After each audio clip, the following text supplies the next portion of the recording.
방금 소개를 받은 박순발입니다. 오늘 제가 말씀드릴 내용은 이미 알고 계신 바와 같습니다만 5개 정도에 대해서 이 포커스를 모아서 이렇게 소개해 드리기로 하겠습니다.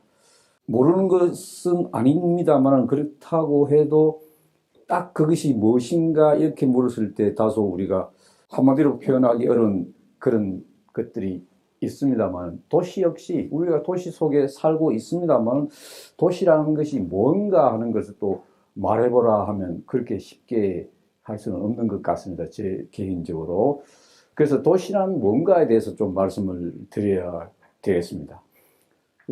그렇다면 다음의 문제는 그러한 도시가 왜 출현했는가? 이전에는 분명히 없었을 테니까 어느 단계부터, 어느 시점부터, 어느 지역에서 왜 도시라는 것이 등장했는가? 그 이유가 뭔가, 배경이 뭔가 하는 문제를 잠시 살펴봐야 될 것 같습니다. 그리고 세 번째는 이 도시라고 하는 것이 물론 지역에 따라서 시기에 따라 다를 수가 있지만 대체로 공통적인 인프라 혹은 이렇게 하드웨어라고 이렇게 표현할 수 있을까요? 그런 특징을 갖고 있는데, 그 중에 하나가 우리가 말하는 이 성벽이라고 표현을 하는 것이 마땅함에도 불구하고 성곽이라는 표현이 또 쓰이고 있어요. 그건 이따가 또 말씀드리고 하겠지만, 어쨌든 이 시티월을 영어로 표현하면 그런 걸 갖추고 있다는 공통점이 있습니다. 그래서 여기까지가 이제 대개 전 지구적으로 글로벌리하게 도시라고 하는 것과 관련한 것이라면, 그렇다면 동아시아에서 도시는 어떤 것인가 구체적으로 한번 생각을 해볼 거고, 동아시아가 넓지만 우리하고 가까운 혹은 영향력이 큰 그런 걸로 하면 중국, 일본을 우리가 빼놓을 수 없으니까 중국, 일본의 고대 도시의 대표적인 것으로서 도성을 좀 살펴보고, 마지막으로 다소 시간이 넉넉하지 않을 수도 있습니다만 한국의 고대 도성이라고 하면 이제 고조선 문제는 지금 아직 미궁에 있으니까 그 이후에 고구려 백제 신라를 살피는 그런 순으로 진행을 할까 합니다. 그러면 본격적으로 도시란 게 뭔가 하는데, 재미있는 드라마에서도 보기도 하고 혹은 주변에서 우리가 어린이들이 어떻게 이 말하는 방식대로 하면, 야, 너가 아빠 뭐해? 이런 거. 혹은 학교 가면 그런 그 드라마 같은 것도 있고 영화 같은 것도 봤습니다만, 선생님이 너 아빠 뭐해? 이런 식의 질문들. 근데 만약에 똑같이 작업자족으로 농사를 짓거나 작업자족으로 뭘 채집을 하거나 그런 사람들끼리 사면 직업이 뭐냐? 너 아빠 뭐해? 이렇게 물을 필요가 없겠죠. 근데 도시라고 하는 데는 그렇지 않다는 것이 대표적인 질문이, 너 아빠 뭐해? 그러니까 어떤 학교 초등학생이 전학을 갔는데, 너 아빠 뭐해? 이렇게 묻는 학교라면 뭐라는 얘기입니까? 이게 도시네? 이렇게 보시면 되는 겁니다. 근데 그런 거 안 묻고, 너 아빠 뭐해? 이런 거 안 물어요. 아, 그러면 시골이네? 혹은 촌이네? 여러 가지 용어가 있습니다만, 그렇게 보셔도 되지 않을까 하는, 그래서 제가 일부러 이 도시 이미지를 떠올려 보려 하면 딱 아파트 같은 아주 이 많은 사람이 밀집해서 살아야 되니까 그런 어떤 건물이 떠오를 거고, 보이지 않는 말 혹은 사람들의 생각 이런 걸 보면 직업이 뭐냐 하는 이거 뭐가 궁금한 너 아빠가 뭐해 하는 이런 것들이 아니겠느냐 하는. 자, 그래서 우리가 들어가 봅니다. 그럼 도시라고 하는 기준이 뭔가 하는 건 여러 분야에 따라서 각기 다르겠죠. 근데 흔히 우리가 이 전 인구가 도시에 사는 인구가 어느 정도 되느냐 하는 것을 우리가 지표로서 다 알고 계시죠. 도시화율 이렇게 하는 거. 도시화율이 어느 정도냐 이렇게 이제 비교를 하는데, 여기 나와 있는 것처럼 전 세계적으로는 도시화율이 몇 프로입니까? 지금 인구가 70억은 아직 멀었을 테고 인구가 65억이라 그러죠. 근데 그 가운데 이 18년도 기준입니다. 18년도 기준으로 55.3%인데 제가 다시 업데이트하고 보니까 20년 기준, 2년 정도 뒤 기준은 올랐어요. 56.2%로. 그러니까 전 세계적으로 급속하게 도시화가 이루어지고 있다는 추세는 알 수 있습니다. 그리고 우리 한국이 관심이 있으니까 한국 도시화율이 81.5인데 역시 23년 기준으로 하면 한국이 92.1%. 뭐 이게 GDP가 아닌데 올라간다고 무조건 좋은 건 아닙니다만 어쨌든 추세는 올라가고 있습니다. 그렇죠?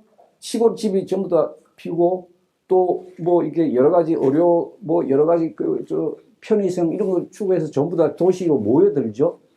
그래서 그러면 여기서 갑자기 우리 오늘 주제와 관계없이 부동산이 도시화가 되면 부동산은 오르겠습니까? 이런 생각을 한번 해보세요. 아마도 대도시는 변함없이 수요가 있을 거로 생각합니다. 그러나 이 군소도시는 또 그 공동화의 현상이 일어날 수 있겠죠. 어쨌든 그 주제는 오늘 제가 말씀드릴 내용은 아니지만 이처럼 도시화율이라고 하는 지표로서 보면은 대한민국은 어느 정도냐? 우리가 흔히 비교하는 게 선진국 뭐 이렇게 비교하지 않습니까? 미국이 이건 뭐 글로벌리하게 2020년 기준이지만 여기하고 약간 차이가 있을 수 있습니다. 82.7% 미국이, 영국 83.9%. 이때 20년 기준으로 하면 한국은 81.4%입니다.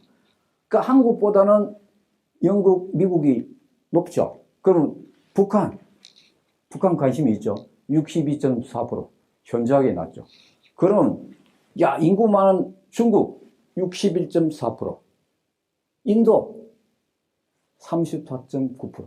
뭐 이건 찾아보면 나옵니다. 다만 우리가 관심을 두지 않아서 이제 찾아보지는 않지만 적어도 한국이라고 하는 나라가 어느 정도로 이 도시화율이 진행되고 있느냐 하는 문제를 포함해서 전체적으로 우리가 지구 전체 관점에서 보면 어느 정도인가 하는 걸 어느 정도 이해할 수가 있겠습니다. 이건 뭐 도시라 무엇인가 하는 그 중에서 속성, 도시화율이라고 하는 그 통계를 통해서 우리가 쳐다볼 뿐이고 도시가 본질적으로 뭐냐 하는 것을 조금 이제 말씀드리면은 이렇게 말할 수가 있습니다. 가장 핵심적인 내용이 한 줄로 정리하면 1차 산업으로부터 분리된 사람들이 뒤의 요소는 집중하는 겁니다. 이때 1차 산업이라고 하면 뭐 산업 분류에서 1차, 2차, 3차는 뭐 상식으로 알고 계신 바처럼 여기서 하나 더 하면 조금 전에 제가 말씀드렸던 중요한 것, 작업, 자족. 자기가 생산해서 자기가 할 수 있는. 근데 뭐 이게 순수하게 자기 스스로 해결하는 것이죠. 작업, 자족을 하는 대표적인 산업이 1차 산업이죠. 농사를 짓는다든지 아니면 고기를 잡는다든지 뭐 사냥을 한다든지 이렇게 종사하는 사람들은 아니고 그런 사람이 아니고 그럼 어떻게 삽니까? 누군가의 도움을 받아야 되는 사람이에요. 그러니까 누군가의 도움을 받아야 되는 사람이 왜 한 곳에 모여 살까요? 도시가 생겼다는 얘기는 결국 그 도시에 모인 사람들을 위해서 누군가는 공급을 해줘야 돼요. 그거 왜 그렇게 먹여 살려야 되느냐 이렇게 여러분들이 근데 여러분들은 전부 도시에 살고 있으니까 이제 누군가는 역할을 해줍니다만 그래서 누군가 그 역할을 해줄 때 그냥 무상으로 해주는 게 아닙니다. 뭐 때문에 해줍니까? 그래서 직업이라고 하는 게 있습니다. 1차 산업으로도 당신은 벗어났지만 대신 뭘 해야 돼? 그게 자기 전문성을 가지고 직업을 해서 기여하는 거죠. 그러니까 직업이 없는 사람은 원천적으로 개념상으로 이론적으로 도시민이 될 수가 없습니다. 직업이 없는 사람. 자, 남으로부터 1차 생산, 자기가 직접 생산하지 않아도 누군가 공급해주는 그 대가를 하지 않는 사람은 해줄 리가 만무하죠. 그러니까 원칙적으로 너 아빠 뭐 해? 걔네 아빠 뭐 하는 거하고 다 맞아 들어가는 거죠. 그래서 도시란 뭔가 1차 산업으로부터 분리된 사람들이 모여 사는 것. 이제 모여 살자면 땅은 제한됐으니까 어떻게 살아야 되겠습니까? 그냥 여기저기 아주 널쩍하게 살 수가 없겠죠. 그러면 바로 인접하게 옆집하고 붙이거나 아니면 이제 위로 삼는 거죠. 옆으로 퍼지다가 안 되면 위로 삼는 거예요. 이게 우리는 이제 우리 머릿속에는 혹은 전 세계적으로 물론 뭐 고대부터 내려오는 중세에 뭐 건물이 있다든지 흔히 유럽에 보이는 그런 도시는 뭐 그 높은 것은 성당이나 뭐 종교시설 이외에는 그렇지 않죠. 그렇지만 이 현재 전 세계 그 옛날 모습을 다시 리모델링 하거나 다시 개조할 때는 반드시 사 올라갈 수밖에 없습니다. 그래서 여기 보이는 이 뭐 이게 프랑스 말로 되어 있으니까 좀 그렇습니다만은 뭡니까? 유네테 다비타시옹 뭐 저는 불어 발음 못합니다만 이게 옮겨보면 자 헤비테이션 영어로 헤비테이션 유나이티드 헤비테이션 그 뭉친 이 뭐 사는 그 이런 거죠 거주지. 자 이것이 언제 생겼느냐? 우리나라의 아파트가 언제 생겼습니까? 혹시 관심 있게 혹은 뭐 어디서 봤다 하는 분 계세요? 나쁜 뉴스로서 마포에 있는 와우 아파트. 그죠? 그게 최초로 짓는 아파트라고 합시다. 그러니까 물론 이제 해방 이후에 지은 거죠. 요거는 언제입니까? 차이가 별로 안 나죠. 자, 여기서 르꼬르비지에라는 사람 이름 들어봤죠? 유명한 건축가죠. 이 사람이 스위스 사람인데 활동은 프랑스에 했었는데 2차 대전 이후에 도시가 좀 폐허가 되고 그래서 독일 같은 도시 보면 뮌헨이라는 도시 있잖아요. 완전 새로 지었어요. 근데 파괴되지 않는 도시는 우리가 이 여행 갈 때 이거 멋있는 돌로 된 뭐 이게 옛날 중세 내지는 뭐 르네상스 이렇게 할 수 있는 것은 다 파괴되고 난 뒤에 새로 지은 모습이 바로 이런 겁니다. 그러니까 실용적으로 도시에 어떻게 과밀화를 해소할 수 있을까 하는 아이디어가 바로 오늘날 너무나 당연한 그런 식의 도시에 그 집주하는 유나이티드 헤비테이션이 이때 처음으로 등장합니다.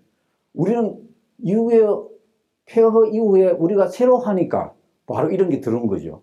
우리가 뭐 특히 뭐 아파트 건축에 조회가 있어서 그런 거 아니고 그 당시 추세가 그랬다는 거예요. 자, 그래서 이른바 우리가 도시가 뭘까 할 게 도시의 우리의 인식에 남아있는 시각화에 중요한 역할을 하는 이 주거 형태가 바로 이때 등장한 거다. 영어로 도시라고 하는 것을 우리가 뭐 urban 이렇게 하잖아요. urban. 그리고 거기서 좀 떨어진 데는 suburban 이렇게 하죠. urban이라는 자체가 실어보는데 이게 이제 건물이 밀집되어 있는 곳 뭐 이런 뜻이죠. 그 건물이 별로 띄엄띄엄 되는 곳이 바로 suburb. 그러니까 교외 이렇게 하는 거죠. 그와 같은 이 도시가 그러면 왜 사람들은 1차 산업으로부터 자기가 안 살고 자기 살던 곳을 버리고 혹은 뭐 여러 가지 이유로 일 안 하고 혹은 다른 일로 자기가 생계를 유지할 수 있는 그런 형태로 왜 사람들이 갔을까? 이제 이때부터는 자기 출신 지역 뭐 그게 관계없이 이제 사람들이 공동체가 형성되니까 자급자족적인 그 형태의 취락이라 하는 건 전부 혈연적 관계에 있는 사람들이 살기 마련이에요.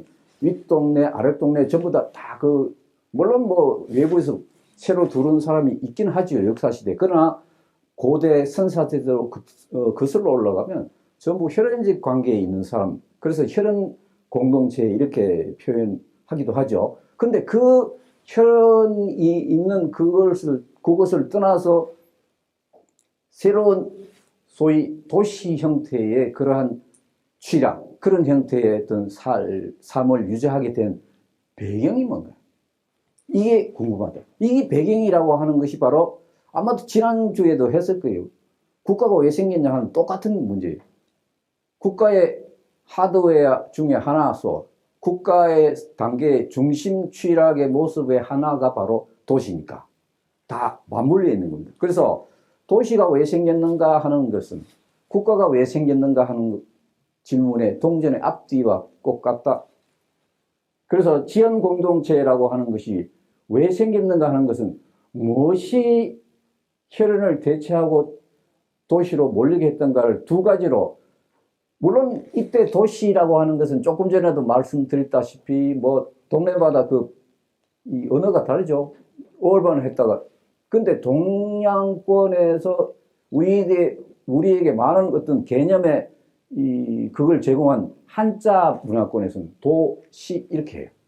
자세히 보시면 도하고 시가 다르죠. 시는 아시다시피 경제적인 어떤 교역을 의미하는 것이고, 도는 뭡니까? 정치적인 센터라는 뜻이에요. 정치적인 요인과 경제적인 요인이 있다. 도시 형성 과정에. 네, 그런 말씀이 되겠습니다. 그래서 이 뒤에 쪽에 나오는데 바로 요걸 좀 먼저 설명을 하는 게 좋겠습니다. 왜 지연 공동체에 그러한 인간으로 하여금 선택하게 한 통합을 하게 하는 뭔가의 프라임 무브, 중추가 뭐냐 했을 때 그걸 한마디로 말하면 저는 갓이다. 갓이 뭡니까? 있는지 없는지 모르죠, 사실은. 신은 본래 있었다가 아니고 인간이 신을 만들었다 이렇게 하잖아요. 뭐 이건 종교적인 얘기는 아니고 이제 인류 역사상 보면 그렇다는 것이죠. 인간이 없는데 신만 혼자 있을 수는 없는 노래. 필히 아마 인간이 뭔가 불안하고 뭔가 모르는 영역을 신의 영역이라 이렇게 했는데, 재밌는 것은 뭐 이거하고 관련이 있으니까 잠시 이 질문을 드리면, 이데올로기라고 하는 거 우리 많이 쓰죠. 사회학 용어에서 쓰고 정치에서 쓰고 그러죠. 이데올로기가 뭐죠? 제가 옛날에 그 70년대 학교를 다녔습니다만 참고로 지금 77학번인데 그 당시에는 그 학교에서 이게 수업은 별로 하지 않고 이게 서클 활동을 많이 하지 않습니까? 그 서클 활동을 하면서 그때 읽은 것 중에 지금도 기억나는 게 이 칼 마나임이라고 하는 사람, 독일 사람이죠. 이데올로기라고 하는 걸 여전히 저는 유효하게 생각합니다. 이데올로기가 뭐냐 도대체? 그건 바로 이 신하고 관계 있습니다. 자기가 현상적으로 지금 하고 인간이 과학적으로, 이때 과학적으로 하면 인과관계로 설명할 수 없는 영역은 늘 있어 왔죠. 늘 있습니다. 지금도 있고 옛날도 있고. 그 합리적이 혹은 과학적으로 설명되지 않는 것에 대한 나름의 설명이 바로 이데올로기예요. 그러니까 이해가 안 되는, 즉 이거와 둘 관계 없거나 혹은 있다 하더라도 그 자체가 정확히 뭔지 모르지만 그걸 공란으로 남겨두면 불안합니다. 그래서 이때 우리는 이 공란을 없애기 위해서 혹은 인과관계를 뭔가에 말하자면 인간 이 초월적인 뭔가를 설명하려고 하는 것, 그러니까 신을 만들어서 야 신의 소관이야 하는 것과 야 그 당뇨 걸렸을 때는 길에서 돌 놓고 거기다가 절하면 낫는다더라, 미신이라 그러죠. 확실히 아닙니까? 근데 한때는 그것이 뭔지 아무도 모르고 불안하니까 그렇게 해서 그걸 말하자면 인간이 극복해 나가는 일체의 것들, 이것이 이데올로기다. 정치 영역에서도 그렇고 혹은 다른 사상의 영역에서도 그렇고 종교의 영역에서도 그렇고 이게 분화되면서 나중에 이제 이건 종교, 이건 미신 혹은 고동종교 뭐 이런 식으로 되는 것이죠. 그래서 도대체 지연 공동체라고 하는 것, 자급자족 하는 사람은 왜 도시로 모인가? 자기가 살던 그 생활 방식을 버리고 어딘가에 모이게 되면 상당히 불안할 겁니다. 불안하겠죠? 뭐 다 그렇게 하니까 뭐 내 혼자만 하는 건 아닌데 이렇게 할 수는 있습니다. 처음에는. 그러나 최초의 인간이 그런 어떤 뭔가를 할 때에 그 불안이라고 하는 것을 어떻게 잠재웠는가 혹은 그걸 극복했는가 할 때 전 세계적으로 바로 신이라고 하는 존재가 있었다. 이건 뭐 이게 뭡니까? 지브랄터라고 하는 거지요. 이게 동서양을 불문하고 이건 이제 동양권에서 시기적인 차이는 있습니다만 우리가 말하는 조상신, 종묘 뭐 이게 한국에 있습니다.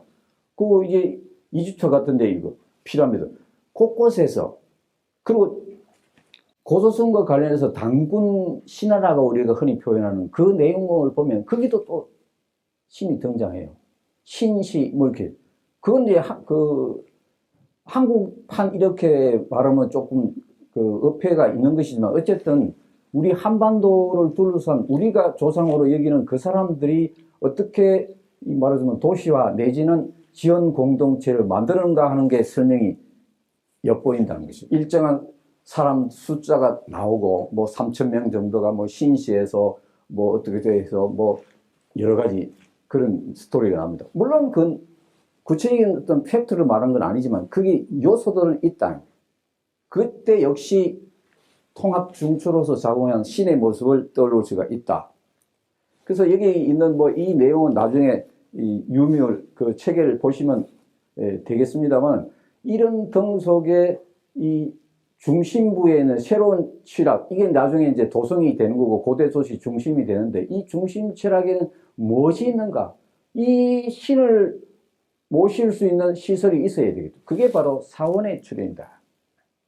그러니까 이게 바벨탑이든지 뭐 이런 거, 그것이 이 중심 철학의 한 가운데 있다. 지금 어떻습니까? 뭐 지금이라고 하면 그렇습니다. 동아시아에서 주례 고공기라고 하는 것을 보면 한 가운데 뭐가 있습니까? 왕궁이 있습니다. 그러나 이쪽에 인류 문명의 태동 단계에서 기원전 3000년 그 무렵에 이 메소포타미아라고 하는 전 세계적으로 가장 먼저 지연 공동체 혹은 우리가 지금 화두를 두고 있는 도시가 등장한 곳에서는 여기 보이는 것처럼 한 가운데는 사원이 있었다. 그러니까 사원의 중요성이 더 크다. 그래서 점차 나중 되면 사원 또 한쪽으로 이게 치우쳐서 가고 그 자리를 이제 이 권력의 중심이 차지하게 되는 그런 모습이 되는 것입니다. 자, 이어서 이제 동일한 얘기지만 도시가 왜 출현하는가? 뭐 조금 전에는 신이라고 하는 통합 중추라고 하는 걸 제가 강조드리고 소개를 드렸습니다만, 보다 원천적으로 권력이라는 게 뭔가 하는 걸 생각을 좀 해보도록 하겠습니다. 권력이라고 하면 떠오르는 것은 뭔가 강제로 뭘 시키는 이런 모습을 떠올리십니까? 어떻습니까? 내가 권력자다 하면 자기 자신이 권력자다 할 때 그 권력은 원초적으로 어떻게 나오는 거죠? 그래서 우리가 헌법을 말하지 않습니까? 그 구성원들이 뭔가를 지지해줘야 그 권력이 나오죠. 그게 우리 헌법의 내용이지 않습니까? 뭐 전 세계적으로, 그러니까 민이, 뭐 맹자 같은 예에서도 나오고, 이 물이 배를 띄우지만 또 배를 뒤집을 때 이런 게 전부 다 권력이라고 하는 것의 본질을 말해주는 거예요. 역시 그러면 권력이라고 하는 건 뭔가 제가 좀 설명드리겠습니다. 이 내용은 한 2년 전에 고각대 전국대회 때 제가 기조 강연을 또 했는 PPT를 다시 쓰고 있습니다만 보십시오. 뭐 이 동아시아니까 한자 문화니까 그러니까 한자 뜻도 또 보지 않을 수가 없는데 권이 뭐냐 하는 것이 문제겠죠. 권이라고 하는 것 자체의 뜻은 이 동한대에 있고 뭐 조조 때 이거 있고 그 이후에도 있습니다만, 기본적으로 이게 뭘 말하느냐, 뭐 나무 이름 건 이렇게 나오기도 하고 저울 추 건 이렇게 나오기도 합니다만, 서임서를 본 당나라 때까지, 그러니까 우리 같으면 이제 고구려 신라 백제가 있을 때까지 그 무렵까지 권이라고 하면 arbitrary, 영어로 하면 임시적으로 변통하는 거, 상황에 따라 맞게 하는 거, 상황에 맞게 선택하고 뭔가 취사 선택하고 임기응변하고 하는 것. 자, 있었어. 지금 그 산이 막 그 사태가 날라 그래. 그러면 경험 있는 사람이 여러분들 전부 나 거기 산 밑에 있으면 다 죽어. 대만 밑으로 가. 뭐 이런 식의 어떤 지휘했다 칩시다. 나중에 보니까 그 사람 말 맞네. 역시 나이 많은 사람 얘기 들어야 돼. 아니면 역시 경험 많은 사람 말 들어야 돼. 이렇게 될 거 아닙니까? 그러면 그 사건을 성공적으로 혹은 그 문제를 성공적으로 잘 리커버리 했으면 다음부터 어떻게 됩니까? 그 사람에 대한 태도가 똑같습니까? 아니겠죠. 이른바 말빨이 서겠죠. 이게 바로 이제 그 선택, 그 어떤 초이스, 어떤 행위, 거기에 따른 지지가 힘입니다. 그래서 권력이다. 권력자라고 하는 것은 하루아침에 된 게 아니고 수많은 어떤 상황 타결을 해 나가면서 공동체인데 유익한 피드백을 준 결과입니다. 그걸 짧은 시간에 하기 위해서 뭐 그냥 자기 잘했다고 뭐 광고를 하고 하니까 나중에 저는 아닌데 이렇게 돼. 근데 본질적으로는 그런 게 아니다. 본질적으로는 구성원으로부터 지지를 받아야 되는데 지지를 받는 검증 과정이 먼저 있어야 된다. 나중에 내가 잘할 테니까 동대표 뽑아줘서 이게 아니다. 잘 해왔으니까 당신이 동대표 하세요. 이렇게죠. 어쨌든, 자, 이와 같은 것이 권위인데 어떤 선택에 대해서 전체에게 아주 유리한 방향, 유익한 방향을 선택을 했을 때 그 지지를 우리는 권력이라고 한다. 그런 거는 언제부터 있었을까요? 인간이 아주 옛날부터 있었는데 고고학적으로 나쁜 것은 우리 이 무렵이 이런 거대한 돌을 이렇게 세우는 거 보니까 언제 같아요? 청동시대, 신석기대 하고 싶죠? 왜? 지금까지 그랬어요. 근데 터키란 나라가 지금은 그렇게 현 세계에서 영향을 세지 않았지만 인류 문화에서 엄청 중요한 그런 유적이 있습니다. 그 중에서 이 유적이 괴베클 테페 이렇게 되는데 테페 하는 것은 사람들이 여러 번 모여 사는데 또 살고 하면 산처럼 이렇게 되는 거 올라가죠. 왜? 거기는 전부 흙으로 하기 때문에 흙으로 이렇게 집 짓고 살다 보면 또 흙이 무너지면 또 올라가고 나중에 산처럼 돼요. 그래서 뭐 그걸 테일이라고도 하고 테페라고도 하고 이렇게 해서 소위 에집트라고 하는 것이 되겠습니다만 어쨌든 옛날부터 있었던 그 유적인지 알았는데 언젠지 모르는데 발굴해 보니까 놀랍게도 최근까지 지금도 발굴하고 있습니다. 90년대부터 본격적으로 발굴하기 시작하고 1차로 한 번은 돌아가셨지만 놀랍게도 이게 구석기 시대인데 언제냐? 2만 년 가까이입니다. 깜짝 놀랐습니다. 고고학자도. 야, 이런 게 인간이 어떻게 이런 거 큰 걸 세웠을까? 대단하다. 뭐 이런 거는 처음에 발견돼서 그 무슨 비너스 상 어떻게 이런 거는 알겠는데 이런 것까지 있다니 전혀 생각을 못했다. 심지어 성도 있더라. 이게 예리고라고 성경에 나오는 제리코라고 하는 제자를 예라고 발음하기도 하고 제라고 하기도 합니다. 그 제리코도 일종의 텔인데 그건 이제 본격적으로 성이 나옵니다. 이것도 기원전 7,500년이에요. 우리가 말하는 도시 성곽하는 그 최초로 등장하는데 설명을 아주 깔끔하게 하기 힘든 그런 하나의 그 아직 수수께끼에 가까운 것이지만 제가 말씀드리고 하는 요지는 뭔가 권력이라고 하는 것이 있어야 이런 걸 만들지 혼자 만들 수 없겠죠. 이때 권력은 전부 다 집집마다 사람들 다 나와 이게 아닙니다. 뭔가 이렇게 살아야 이렇게 해야지 짐승도 많이 잡히고 이건 구석기 수렵할 때니까요. 그리고 수렵도 하고 가끔 그 농경이 시작 단계, 실험 단계입니다. 그러니까 얼마나 불안합니까? 짐승이 오늘 없으면 오늘만 굶는 게 아니고 이 짐승이 딴 데 가고 환경이 바뀌면 딴 데 가면 영원히 거기 있으면 굶어 죽죠. 야, 이래서 안 되겠다. 딴 데 가자. 아니면 생활 방식을 바꿔서 이제 식물을 심는 게 낫겠다. 이런 하나의 그 선택이 뭡니까? 생사의 선택이죠. 그 생사의 선택을 하면서 성공적으로 이어져 나온 것이 인류 문화 전체입니다. 그래서 마지막에 중요한 키워드가 있습니다. 보라색을 쓴 것이 뭡니까? 어떤 분야에서 선택을 하고 하는 이 행위에서 지지를 받는 성공적으로 한 것들이 이른바 우리 요즘 말로 하면 노하우라고 하겠죠. 이 전문 지식이나 노하우 이런 건 전달해 줘야 되겠죠. 그걸 누구한테 배워야 되겠죠. 그게 바로 문화예요. 신석기 문화, 구석기 문화, 청동기 문화 할 때 문화는 삶의 방식을 문화로 하는데 아무까 그거 따르면 죽는 게 아니고 엑기스런데 그거 살아가는데 필수적으로 중요한 노하우가 그게 그때 그걸 살아남은 것은 누군가의 혹은 집단 지성으로 요즘 말로 해서 선택된 그 내용이 망라된 것이 우리는 컬처 문화라고 한다. 그래서 이제 고고학자들이 인류학자들이 여러 가지 문화가 워낙 다양하니까 그걸 좀 생각을 좀 쉽게 하기 위해서 먹고 사는 영역도 있고 사회 조직하는 영역도 있고 그리고 우리 생각을 뒷받침하는 것도 있고 해서 이렇게 분류하기도 합니다만 이건 오늘 중요치 않으니까 그런 게 있다 하는 정도로 하시고 그래서 이 권력이 형성되면서 아까 제가 초기 도시 한가운데에 사원이 있다 할 때는 가시라고 하는 그것이 아직은 더 중요합니다. 그러나 성공적으로 어떤 권력이 형성되고 성공적으로 이제 이 왕이라든지 어떤 그 통치 지배자들의 그 노하우, 그것이 문화 내용이 돼서 성공적으로 가면 이제 뭐가 등장합니까? 킹이 등장. 우리는 왕이라고 하면 왕이 뭡니까? 이렇게 물어보면 왕은 왕이지 않아? 근데 뭐가 왕이냐? 이제 물론 서양은 킹이라 하고 동양은 이제 이게 우리가 뭐 우리나라도 그렇고 일본도 그렇고 중국도 그렇고 왕이라고 한다. 저 베트남도 그래요. 멍 이렇게 하는데 그 왕자를 읽기를 그래 읽어요.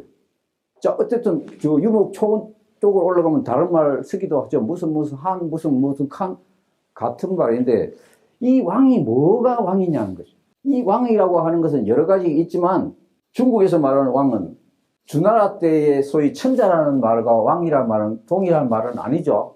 천자라고 하는 것은 이 하늘의 명을 받아서 지배하는 자인데 지배하는 자의 이름은 그 부르는 명칭은 주나라 때는 왕, 그리고 나중에 왕이 많아지고 춘추 전국 시대에 지나고 나서 야 뭐 나도 왕 너도 왕 하니까 야 왕은 마음에 안 들고 좀 새로운 이름 한번 지어봐 이렇게 해서 황제 어떻습니까? 그거 좋네. 황 사망오제야 뭐 그래서 지금부터 내가 황제니까 난 1대 황제니까 2대 황제 3대 이렇게 해.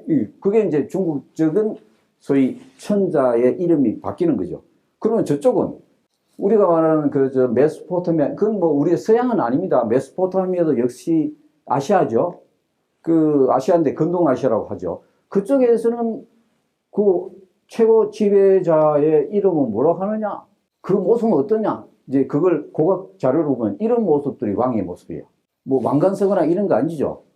이 모습은 아주 건장한, 아주 파워풀한 이런 모습이 왕의 위상입니다. 우리는 세종대왕은 이런 모습을 안 하죠. 이게 멋있게 이렇게 우리가 보면 멋있는지 모르지만 어떤 그런 모습으로 이제 통치하지만 이 최초의 이쪽의 왕은 이런 식이다. 근데 나중에 머리에 뭐 쓰는 게 있어요. 머리에 쓰는 거. 우리는 그런 크라운이라고 하고 관이라고 하죠. 이 관은 어떻게 생겼는가 하면 이게 역시 여러 가지 아직 연구가 완전히 종결된 건 아니지만 이른바 성벽 모양 뮤럴 크라운이라는 거죠. 이 자세히 보세요. 이게 깨져서 그렇지만 머리에 쓰고 있는 이거 성벽처럼 보이죠? 이렇게 쓴 관이 크라운의 시작이에요. 왜 그러냐? 원래 이렇게 왕을 표현했다가 이렇게 하는 것은 뭐냐? 최초에는 그 성, 그 땅의 주인이 누군가 신이에요. 그러니까 도시의 신을 표시한 거예요. 도시의 신이란 뜻으로 도시의 모습이 성이니까 성 모습을 이렇게 만들어 쓰고 있다. 이게 뮤럴 크라운. 그러면 전 세계에서 다 그러냐? 그렇지 않는 데도 있습니다.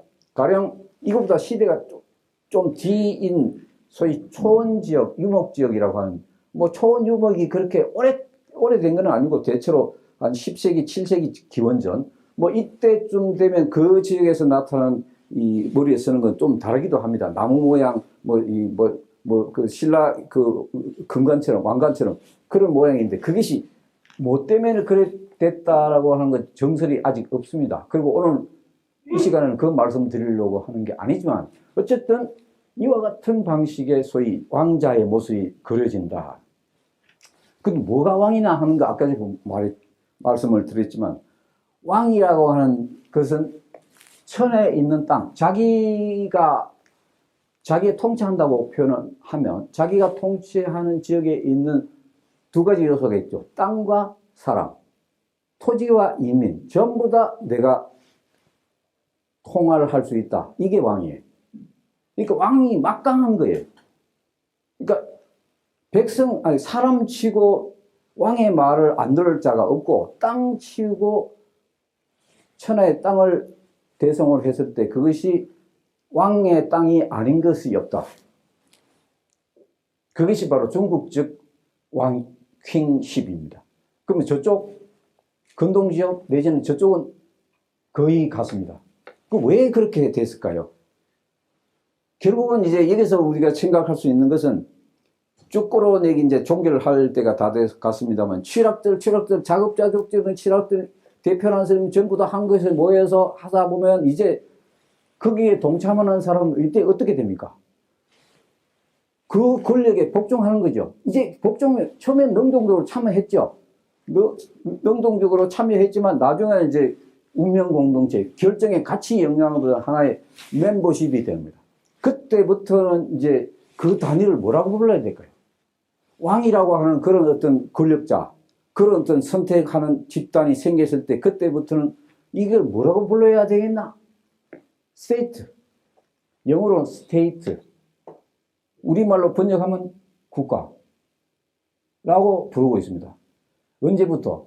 이제 이 정치적인 이런 영역에서 이 변화 과정을 진화론으로 설명하는 건 오래됐습니다만 그 진화론이 옳다 그러다를 떠나서 거기에 보면 뭐 스테이트 이전 단계 뭐 어떻게 이렇게 쭉 있습니다. 그랬을 때 킹쉽, 칩섬이 아니고 치퍼가 아니고 킹이 있는 그러한 정치체의 이름은 스테이트, 국가다. 자, 그러면 이제 우리가 어떤 결론이 아니고 잠정도 이해하면 되겠냐 하면 도시를 생각해 오면서 이제 뭐까지 생각하냐? 국가도 같이 맞물려 있다는 거 알았어요? 도시, 국가. 그래서 아까 제가 말씀드렸습니다. 도시라고 하는 것은 사는 그 취락의 형태를 말할 때는 도시죠. 그렇지만 그 도시에 사는 사람들이 만드는 사회적인 조직은 국가죠. 그러면 국가, 도시를 돌아가게 하기 위해서 뭐가 필요합니까? 뭔가의 문화가 필요하겠죠. 문화 내용이 필요하겠죠. 뭐 도시에 사면 이전처럼 자급자족적인 그런 사고로 살 수가 없어요. 새로운 뭔가의 그 문화 내용을 이제 수용해야겠죠.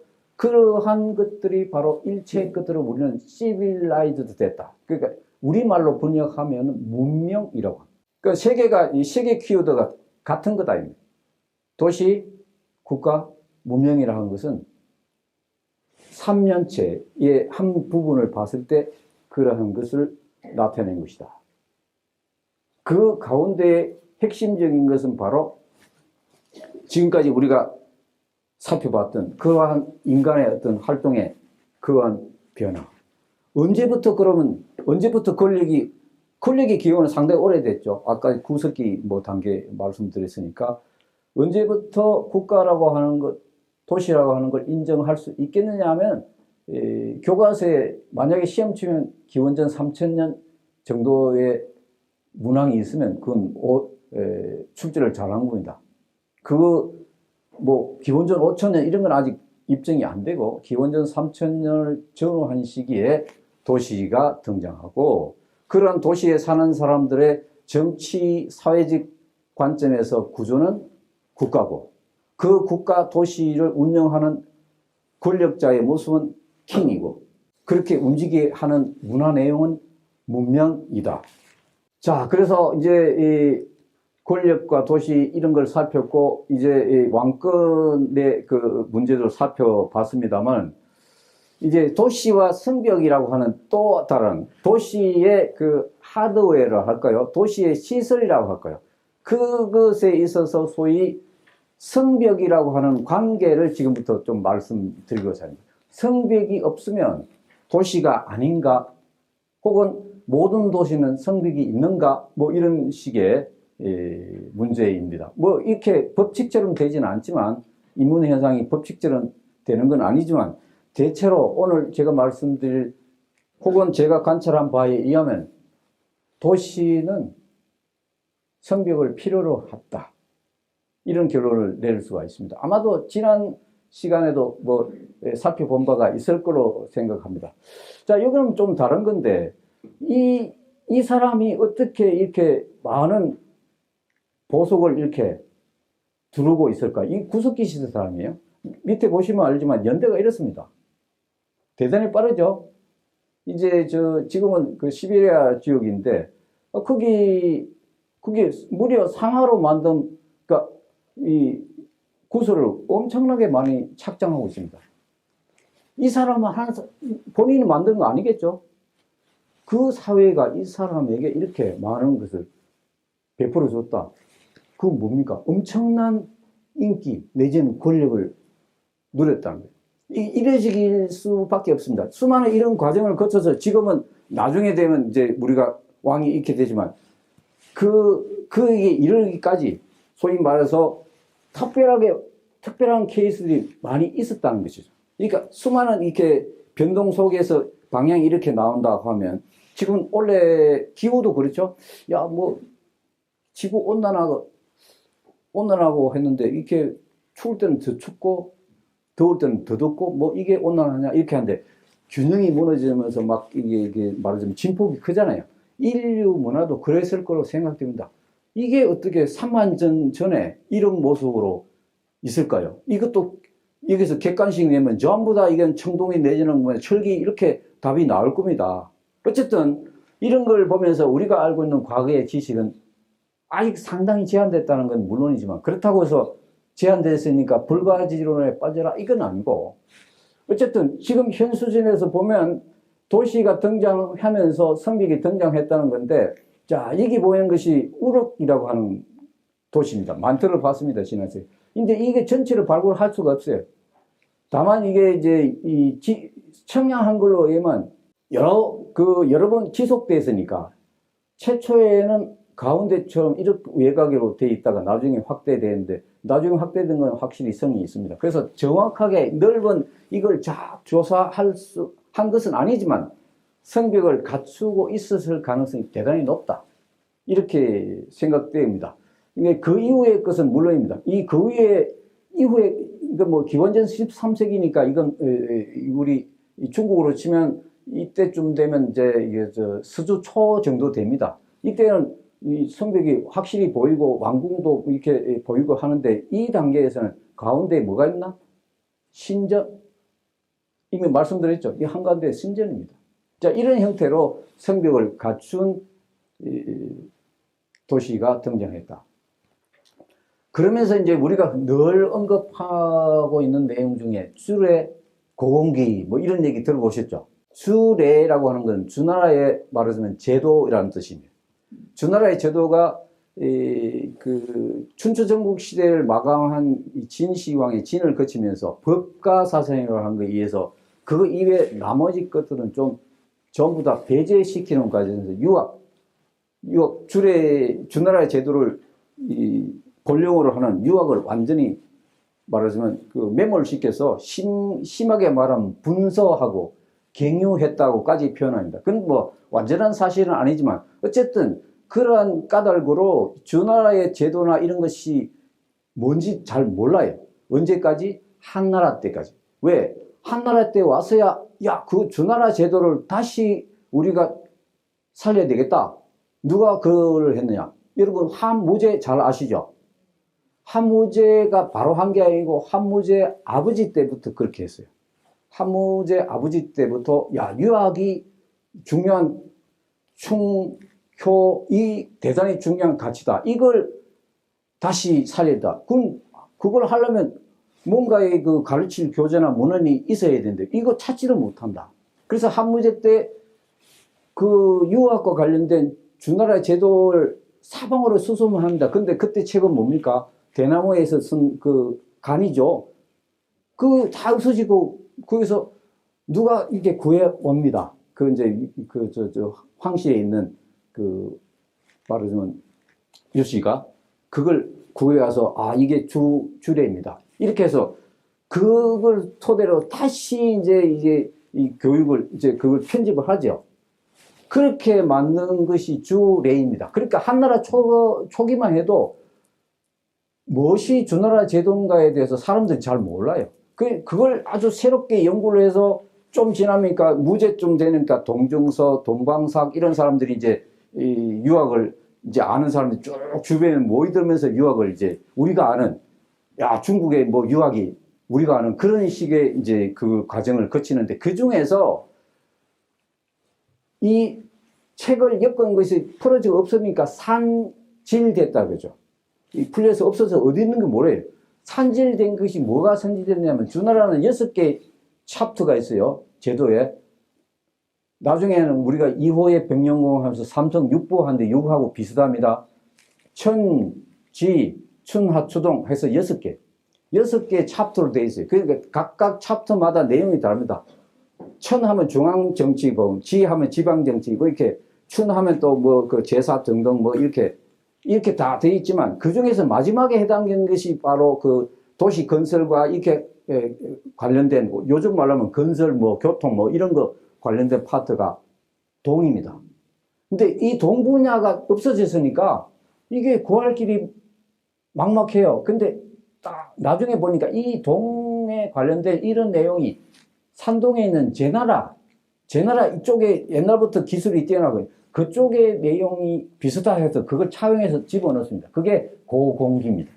그러니까 줄에는 마지막에 동 부분이 없어졌는데 그걸 도입한 것이 줄의 고공기인데 어쨌든 이 고공기에 보면 도성을 어떻게 만들어야 된다는 내용이 나옵니다. 다 아실 거예요. 이 내용. 도성을 어떻게 만들어야 된다 하는 내용이 문을 각각 3개씩 하고 가운데에 왕궁을 두고 왕궁의 동쪽에는 뭐 종묘 두고 서쪽에는 사직 두고 뭐 이런 식이에요. 그 왕궁의 뒤에는 시장을 두고 왕궁의 앞에는 조당을 두고 전조후시에 저저저. 자, 왜 이런 게 나오느냐? 앞서 우리가 봤던 그 메소포타미아 최초의 지연 공동조 생길 때 그 총합 등촌은 신이었다고 했으니까 신이 가운데 있었는데 이때쯤 되면 주나라 때는 이제 왕정이 한참 이제 피크에 올라갈 때입니다. 스타트하고 피크 올라갈 때 이때는 왕궁이 가운데 있죠. 조상 신으로서 종묘 그리고 땅의 신으로서는 서쪽은 이제 곡식 땅이죠. 이 서쪽에 있습니다. 자, 이것과 관련해서 재밌는 게 있어요. 중국 다 가보셨죠? 중국 답사 갈 때 가보신 경우가 있을 겁니다만, 그 자금성 앞에 그 큰 광장 있죠? 그 광장에 보면, 광장의 동쪽에 뭐 있습니까? 역사박물관, 중국 국가박물관. 서쪽에 뭐 있습니까? 서쪽에 그 인민대회당. 동쪽에는 역사, 종묘 마찬가지죠. 서쪽에는 각 지역을 대표하는 사람들, 인민대회당. 자, 우리도 비슷합니다. 지금은 안 그렇지만 지금은 서울시 의회로서 하는 건물이 있죠. 옛날 국회의사당에서 그죠? 동쪽에는 없지만은 박물관이 있으려면 동쪽에 있어야 돼. 사실은 경복궁 안에 박물관 두지 말고 옛날에 경복궁 길 건너면 옛날에 치안본부에 거기가. 아시는 분은 아실 거예요. 경복궁 바로 길 건너면 지금 미국 대사관 있는 그쪽에 궁하고 가까운데 옛날에 거기에 내무부 치안본부가 있었어요. 그 라인이 박물관에 있어야 돼요. 그러니까 시간의 기원가, 그러니까 말하면 자기들의 리니지 기원, 그리고 그게 참여하는 땅, 이 배치가 바로 주례에 나오는 배치가 같습니다. 즉 종묘는 동쪽, 왕궁을 봤을 때 왼쪽, 오른쪽에는 곡식과 땅의 신, 이런 식으로. 자, 이것이 이상적이라고 해서 말하자면 도성 건설 계획입니다. 우리는 세종시 지을 때 그런 거, 이런 거 안 따지고 국제 공모에서 프랑스 사람이 지었는데 뭐 지렁이처럼 이렇게 해놨어요. 그렇지만 도성을 만들 때 어떻게 해야 된다는 것은 뭡니까? 도시 디자인적 입장이 아니고 그 도성이 갖고 있는 중요한 기능, 경제적으로 시장 있죠. 그리고 정치적으로 통합하는 게 있죠. 이런 걸 고려했다는 거예요. 그래서 도시 설계와 관련한 건축학적인 그런 그 기능적 관점이 아니고, 뭐 그것도 일종의 기능적 관점을 할 수 있을지도 모르겠습니다만, 어쨌든 전통적으로 도시 고대 이 도성을 어떻게 해야 된다는 그 모델이 성립된 게 바로 주례 고공기다. 그대로 역사적으로 그대로 됐다는 뜻은 아니지만 이 주례 고공기에 있습니다. 근데 이것만 있는 게 아니고 인도에 있습니다. 인도는 좀 우리가 중국과는 다른데 너무나 닮아 있어요. 인도는 우리가 아는 인도는 여기 연대가 나옵니다만 마우리아 왕조 때에 그 인도에서 무슨 베다 하는 게 많지만은 이 아르타스 샤스트라라고 하는 그 내용이 그걸 그림으로 나타내 보면 이와 같은 모습입니다. 이게 중국과 기원이 서로 관계없지만 비슷합니다. 실제로 이것과 똑같은 건 아니지만 인도의 고대 도시들 중에서 이와 같은 모습을 한 것도 있습니다.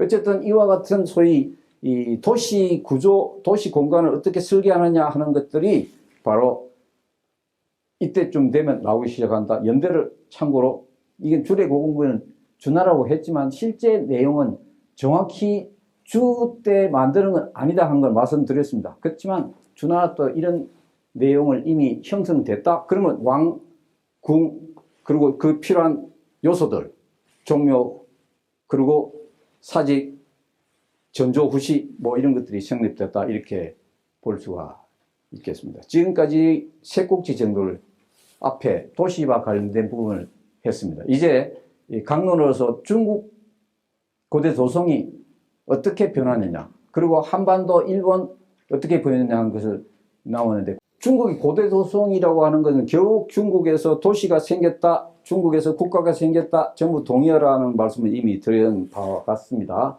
그렇다면 중국의 고대 조성을 어떻게 우리가 하나하나 이게 브라이어티한 걸 모아서 보면 어떤 공통점이 있을까 하는 것을 제가 한번 시도해 봤습니다. 물론 제가 소개드린 이 내용을 그대로 하지는 않습니다. 사람에 따라 다르지만 제가 나누는 이 방식은 뭐에서 이렇게 나누냐 하면, 도성의 그 요소 중에 가장 중요한 것이 바로 이제 정치적인 중심이니까, 정치적인 중심에 있는 통치자가 왕이죠. 왕의 거소, 궁이죠.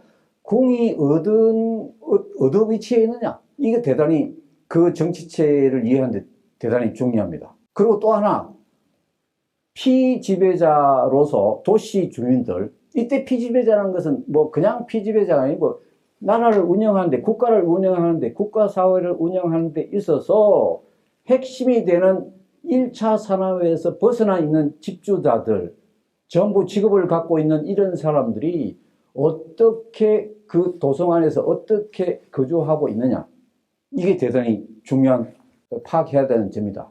그래서 왕궁과 주민들의 거민구라고 저는 레지던스, 그러니까 일반인들의 레지던스가 어떻게 구성되어 있는가 하는 거 하고, 왕궁은 어떤 형태로 어디에 위치하는가 하는 두 가지 요소의 조합상 내지는 그 양상에 따라서 보면 6가지 정도로 나눌 수 있습니다. 이제 내용이 줄여도 이렇게밖에 더 줄일 수가 없어서 이 정도 표현을 했습니다만, 하나 보겠습니다. 궁성이 미분화됐다. 궁성이 뭔가? 궁성이라고 하는 것은 왕이 있는 최고 통치자가 거주하는 그 곳, 이것이 주변 일반 사람들의 거주하는 그하고 같이 섞여 있지 않고 그걸 구분했다, 이 말이에요. 그 구분한 이 담장 같은 거 있겠죠. 시설이 있겠죠. 그 시설에 의해서 차단된, 독립된 형태를 궁성이라고 한다. 자, 여기서 우리가 조금 더 시계적으로 떨어져 있지만, 위지 동이전 내지는 사만시대 뭐 아시잖아요. 마한, 진한, 변화할 때 그 내용을 보면 거수는 이때 잡거한다, 이렇게 됐습니다. 이건 궁과 이게 분리 안 됐다, 이런 얘기죠.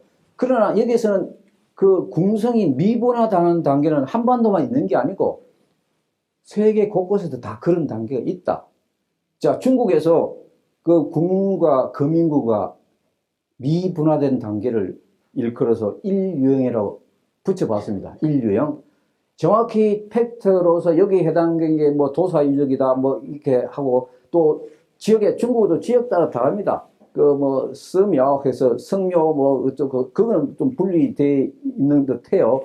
그리고 지역에 따라 다 다르지만 어쨌든 궁과 거민구가 미분화된 단계가 있다. 그러면 궁이 분화된 단계는 언제냐? 그건 한나라 때.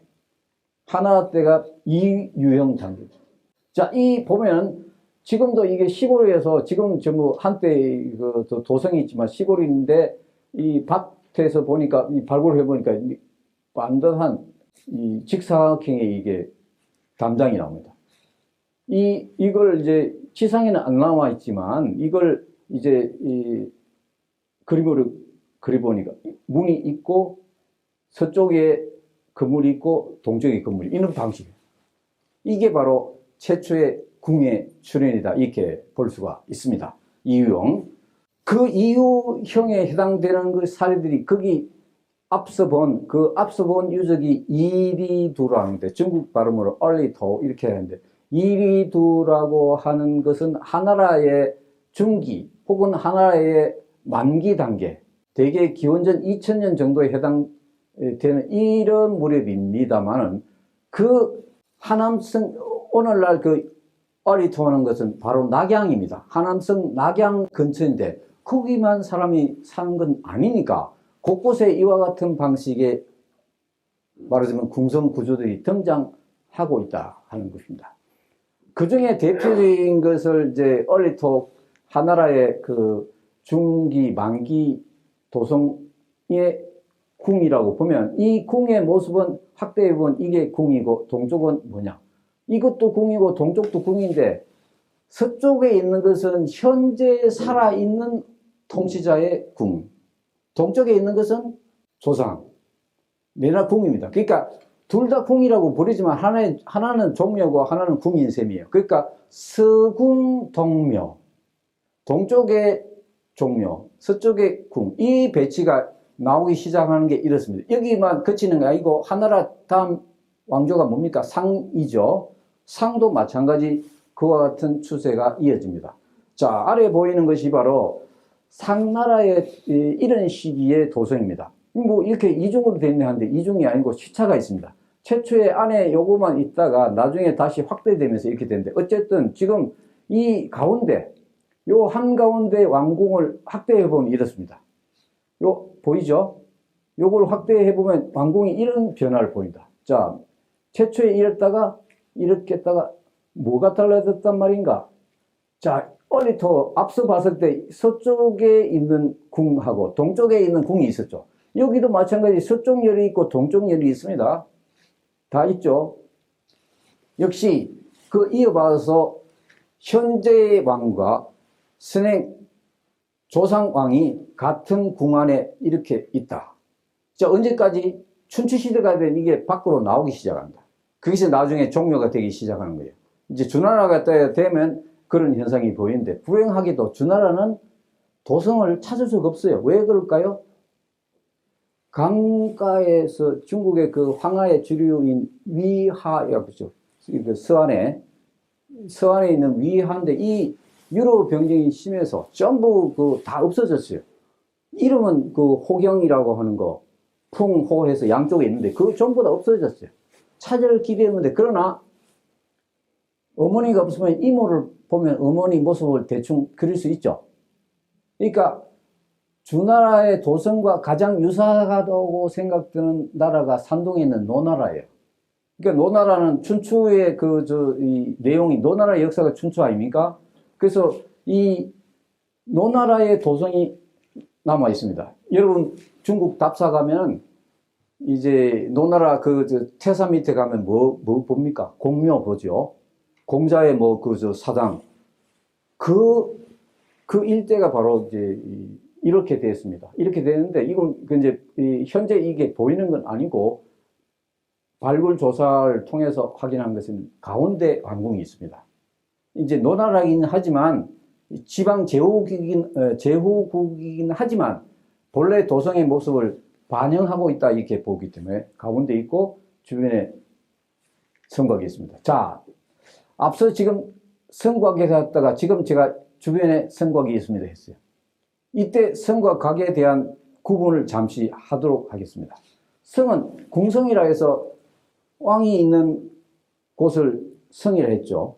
그러면 일반 주민들은 여기서 할 텐데 일반 주민들을 보호하는 외곽시설을 뭐라 합니까? 이미 답이 섞여 있어요. 외곽시설을 했어요. 제가 바깥에 있는 곽입니다. 안에 있는 성이고 곽인데 이 구분은 대개 동한대의 문헌으로 알려져 있는 오월춘추라고 하는 거. 이 춘추를 뻥 따서 무슨 춘추 하는 게 있습니다만 그 가운데 성, 곽의 기능, 이름 명확하게 해놓은 것이 바로 오월춘추인데 거기에 따르면 왕을 보호하는 시설은 성이라고 하고 지문들을 보호하는 시설은 곽이라고 한다. 합쳐서 이게 성곽의 시작이다. 이렇게 명확하게 되어 있습니다. 자, 그러면 여기는 성곽이죠. 내성 외곽. 그러면 여기는 뭡니까? 상나라 때도 이게 성이죠. 궁성이죠. 이 궁성을 확대한 겁니다. 이게 바깥에 있는 곽. 나중에 곽이 확대돼서 이렇게 됐다고 했죠. 그러니까 내성 외곽의 출현이 언제부터라고요? 상나라 때. 주나라 때는 물론이고 앞섰으니까. 이제 오늘 성곽이라고 했는 그 일반적인 시티 월이라고 하는 그런 넓은 개념 말고 구체적으로 성곽을 구분했을 때 그 기원은 동아시아에서는 중국에서 상나라 때라고 하는 정도, 좀 복잡습니다만 성곽 개념을 그렇게 이해하시는 게 제가 지금 소개드리는 내용은 그러한 각도에서 이해하시면 되겠습니다. 그래서 3유형을 뭐라고 합니까? 내성 외곽형이라고 한 이유가 거기 있습니다. 1유형은 아직 궁성 미분화, 2유형은 궁성 등장했어, 3유형은 이제 궁성뿐만 아니고 일반 주민들 보호시설까지 있어. 이게 3유형입니다. 넘어가겠습니다. 4유형은 뭔가? 4유형은 이제 이 춘추시대의 겁니다. 전국시대까지. 이제 춘추 전국시대에 오니까 이 사회가 혼란스러우니까 그냥 이 성 안에 사는 백성들이 그냥 왕을 시해하고 막 찬탈하고 막 이렇게 왕후장성이 씨앗이 따라오나 뭐 하면서 막 그런 분위기예요. 그러니까 이제 이 곽으로부터 성이 분리되기 시작합니다. 성에 들어가는 거 어렵게 분리되기 시작하는데 이것이 바로 궁과 곽, 이건 내성이죠. 내성이 있는 궁과 바깥에 외곽에 있는 걸 나란히 배치한다. 이건 궁이고 여기는 곽이고 이런 식으로 분리되기 시작한다. 아니면 아예 그 경계를 확실히 두든지 뭐 이런 식의 이 성곽 제도가 나오는 것이 바로 4유형 단계다. 시기는 춘추 전국시대다. 5유형은 이제 천하가 통일이 됐어. 누가 통일했습니까? 진시황이 통일하면서 천하가 전부 똑같은데 뭐 그냥 그 왕궁을 그러니까 여기저기 철통같이 지킬 필요가 없어. 그리고 왕궁 하나로서는 안 되겠어. 육국 다 통일했으니까 육국 왕궁을 다 이게 도성에 다 끌어 모아놓고 또 왕도 아니고 이제 황제니까 곳곳에 궁을 지습니다. 그래서 여러분들 알고 있는 어방궁, 장락궁, 여러 곳에서 궁이 있습니다. 이서 다궁제. 그래서 궁이 여러 곳에 있다. 다궁제. 5유형입니다. 그러면서 일반인들을 보호하는 시설이 필요 없어. 왜? 천하가 전부 다 같으니까 이제 그런 거 할 필요 없어. 대신 도로, 폭, 수레, 폭, 문자, 법 이런 거 전부 통일합니다. 뭐 국방 이런 거 뭐 전부 다 같으니까 유목민족하고 경계지역 그것만 장성만 하면 되고 안에는 전부 똑같다. 그렇게 하다가 오래 못 갔죠. 이제 한나라가 되면서 항우하고 서로 싸우면서 나중에 이제 유방이 틀을 잡은 데는 내나 함양하고 지금 서안하고 가깝죠. 병장은 함양이고 또 그 강을 건너오면 위화를 건너오면 그 서안이고 그렇잖아요. 그러니까 이 함양의 도성이지만 그 위화의 남쪽에 장락궁, 뭐 아방궁 이런 게 거기 있는가? 그 궁 가운데 하나를 그냥 골라서 대충 쓴 것이 바로 한나라의 장안성입니다. 이름을 바꾸죠. 장락궁을 장안, 미항궁 이렇게 해서 바꾸긴 합니다만 그렇게 해서 그거 중에 하나를 쓰는데 이렇게 넓습니다. 답사 가보면 하루 종일 다녀야 되는 거 안에 집이 가득하죠. 자, 이와 같은 궁이 있고 실제 이 궁 안에 일반인들이 사는 공간은 별로 없어요. 아주 고관 대작들, 자기들 황족들 이런 사람만 내부에 살고 일반 백성은 밖에 삽니다. 그러한 트렌드가 동안까지 갑니다.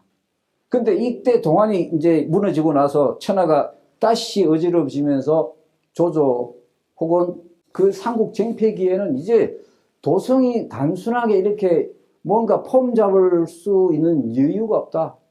도성 안에 철동같이 경비하고 백성도 또 같이 보호해야 되겠다 하는 그런 새로운 도성 구조가 나옵니다. 그게 유명한 이제 이와 같은 구조입니다. 이건 뭡니까? 궁은 북쪽에 두고 남쪽에는 일반인이 사는 이게 바로 동아시아 전체에 영향을 준 지금의 한양 도성도 마찬가지고 일본에 있는 도성도 마찬가지고 중국에 있는 도성도 그 이후의 도성은 전부 다 이 방식을 따릅니다. 이게 몇 유형이냐? 6유형인데 요거는 한번 기본적으로 좀 한번 읽어보시죠. 북쪽에서 남쪽을 바라보는 궁 그리고 궁 플러스 곽이 융합됐다. 요 방식이 바로 동아시아 전형적인 도성 제도라고 하면 됩니다. 그럼 앞서 봤던 내성 외곽하고 다르죠? 내성 외곽은 가운데 있는데 이거는 북쪽에 있죠. 그리고 일반 백성이 중간에 없어졌다가 다시 일반 백성들의 소위 거주구가 궁성 남쪽에 배치된, 그래서 이 거주구가 확대되면서 이제 이 외곽성이 등장하는데, 우리가 아는 이 서울의 한양도성의 외곽 성벽이 있듯이, 그리고 삼국시대 같으면 백제에 부여가면 외곽성이 있죠. 그 평양도 마찬가지로 그런 식의 외곽성이 등장한, 그것의 기원이 바로 육유행에 해당되는데, 이 조의 업성, 조조의 업성입니다. 읍이라고 하는 지역은 바로 지금에서는 하북성입니다. 하남성하고 하북성 경계지역에 있어요. 바로 거기에 있는 업성이 바로 안양이라고 해서 중국 언어에 있는 안양 바로 가까워요. 그게 업성이 바로 조북, 이제 북쪽에 황궁이 있고 남쪽에 곽이 있는 전형적인 제도다. 그것이 발전돼서 당나라의 장안성, 여기 궁이 있고 나머지 전부 다 이게 바둑판처럼 해서 이 방리 제도를 합니다만, 바둑처럼 해서 주민들을 배치합니다. 근데 당나라가 지나고 나면 송나라가 되죠. 송나라는, 여러분 송나라 그림 중에서 유명한 정명상하도라고 있어요. 거기 보시면 그냥 뭡니까, 운하에 배 올라가면서 조선까지, 오늘날 개봉까지 가는 그림이 있지 않습니까? 그 자세히 보시면 방이 없어요. 이 방이라고 하는 것은 길과 길 사이에 네모난 이 공간이 방이라고 합니다. 흑토 옆에서 네모날 방. 이 방은 뭐냐면, 방 내에는 통금 없습니다. 근데 방 바깥에는 통금이 있어요. 시간 지나면 방 바깥에는 나가면 안 돼요. 그래서 이 송나라 때는 칠령이라고 했는데, 송나라 때는 말하자면 방이 없어지고 온 동네가 지금처럼 상업행위가 다 가능합니다. 당나라 때는 시장이 동쪽 서쪽으로 이렇게 나눠서 두 군데만 있어요. 근데 이 송나라 때면 우리가 오늘날 보듯이 길 옆에 있는 집은 전부 다 그냥 가게 낼 수 있는 그런 방식으로 바뀐 것이 바로 칠령이, 이 칠령이 쭉 이후에 가는 겁니다.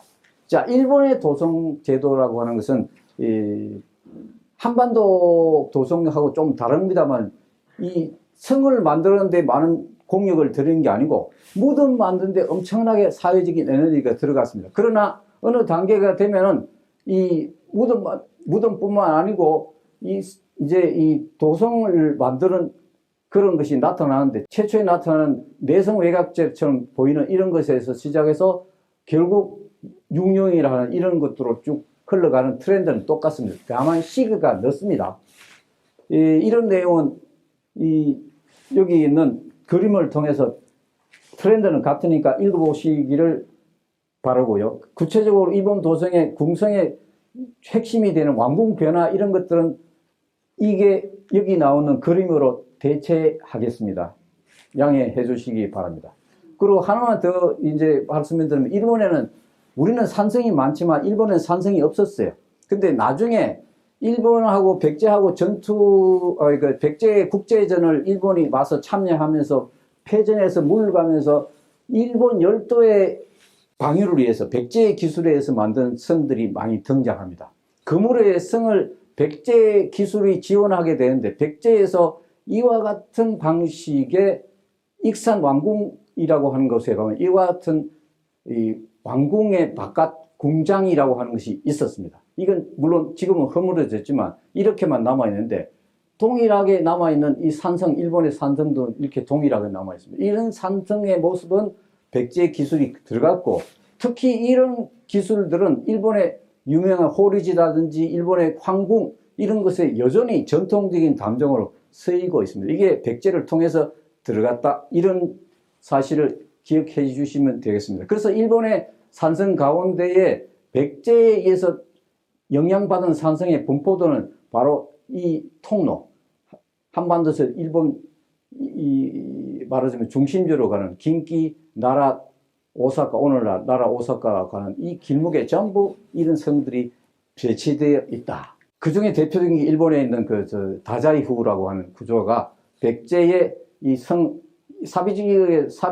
도성의 성하고 거의 같습니다. 축조 방식이.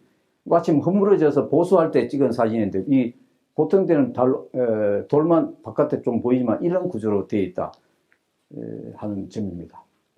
한국의 고도대성은 저보다 여러분들이 답사를 통해서 잘 아시겠지만, 기본적으로 한국의 도성은 어떤 단계냐?